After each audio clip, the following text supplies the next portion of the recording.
President Trump is in favor of a troop withdrawal from Syria for some time. You know, he mentioned some months ago, alongside the Australian Prime Minister, that he wants to withdraw US personnel from the country. But, you know, what we've heard from other administration officials has been much different. You know, we heard from the Pentagon just a couple of days ago that they don't see in the foreseeable future a withdrawal of troops from the country. There's just too many issues on the ground. If you ask top military personnel, you know, the Defense Secretary, Jim Mattis, has said he, in fact, wants to send in, as Daesh becomes weaker in the country, more diplomatic personnel and more civilian staff. Now, does that comport with what the president is talking about? Well, that kind of depends on how you interpret what he's talking about.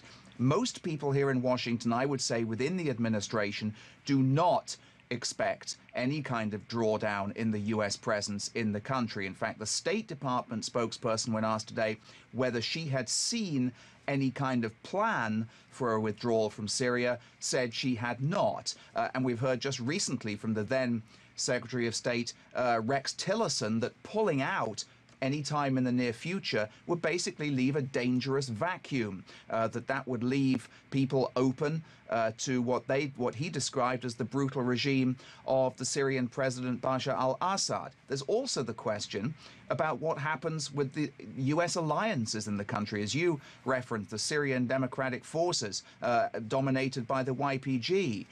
What happens there? There's certainly questions to be asked in that area. So many people weren't expecting to hear the president say what he said during that rally in Ohio, but he said it nonetheless. How much do you think this might be to do with the incoming Secretary of State, if he gets congressional approval, Mike Pompeo, former head of the CIA, and the National Security Advisor, who's about to take over, John Bolton?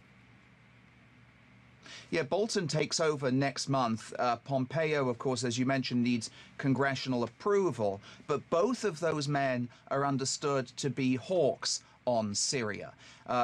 Whether this has got anything to do with that, it's unknown. You know, a lot of people sort of say, well, this is President Trump just throwing something out there. This was a campaign event kind of thing, ostensibly talking about infrastructure. So who knows if this was, you know, involved in the thinking of the two people who are coming into his administration.